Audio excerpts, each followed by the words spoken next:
c'est plus vivre, c'est plutôt exister seulement.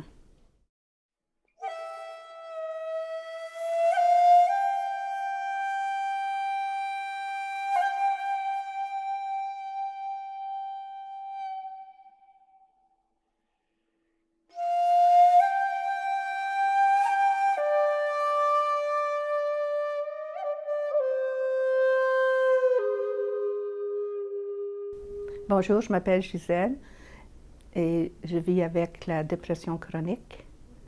C'est une maladie grave qui doit être guérie autant possible. Et par guérison, je veux dire, c'est chronique, c'est pour la vie. Alors, autant qu'une personne soit diagnostiquée comme diabétique, c'est pour la vie pour cette personne-là. Alors, quand on reçoit le diagnostic de maladie mentale, condition mentale, que ce soit la dépression, que ce soit la maniaque, que ce soit la schizophrénie, c'est de continuer à traiter notre maladie. Les symptômes, c'est surtout le manque d'énergie. Tout d'un coup, j'avais plus d'énergie.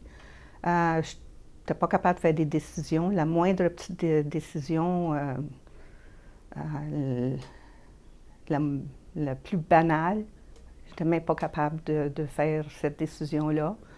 Et puis, dans mon cas, c'était que je dormais beaucoup, je dormais trop. Et j'étais pas capable de me lever le matin parce que c'est comme si je voulais pas faire face à la journée.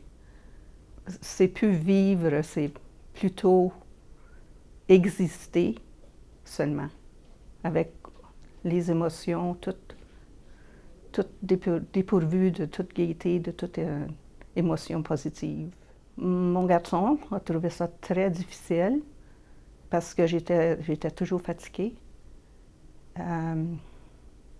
Je lui ai demandé pardon par plusieurs reprises, surtout une fois que je me sentais mieux, pour ne pas avoir été la mère idéale.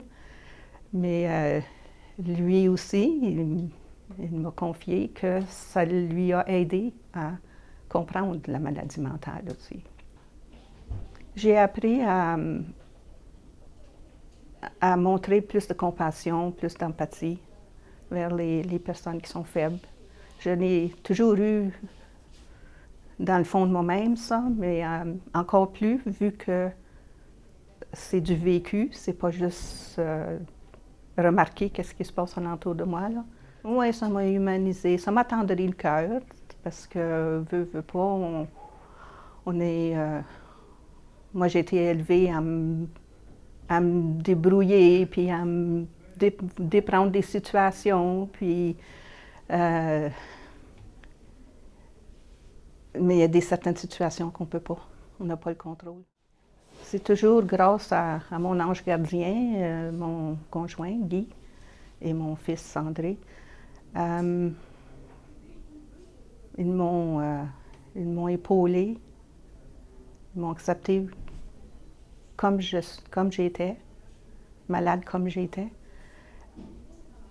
Et puis moi-même, je n'acceptais pas de rester comme ça, je voulais en sortir. Alors j'ai trouvé des moyens de demander pour de l'aide. Alors, ça a pris plusieurs années avant de trouver les bons soins, les bons médecins, les bons médicaments. Il faut vraiment continuer à prendre les médicaments, continuer avec les médecins, un bon suivi, se faire un bon réseau d'amis aussi. Puis, l'admettre, c'est un peu comme être alcoolique ou que ce soit. Il faut admettre qu'on a la condition. Il ne faut pas avoir peur de dire que oui, je souffre de la dépression. Je savais comment joyeuse, comment indépendante que j'étais Quand j'étais plus jeune, j'étais très débrouillarde, autonome. Alors, je voulais revenir à ça. Je ne voulais pas rester dans un état de végétation comme je l'étais. En ce qui concerne quelqu'un qui a les mêmes, que je m'aperçois qu'il a les mêmes signes sans qu'il soit diagnostiqué, je les encouragerais encore de ne pas lâcher et d'en parler à leur médecin. Puis de ne pas lâcher, puis faire des petits efforts, quand même, que c'est juste se lever le matin, puis sortir de nos pyjamas, puis changer, ou de sortir dehors. Des petites choses en premier. On prend 1 minute à la fois en premier. Après ça, c'est 1 jour à la fois, 1 semaine. Après ça, bien, ça revient toujours à 1 jour à la fois.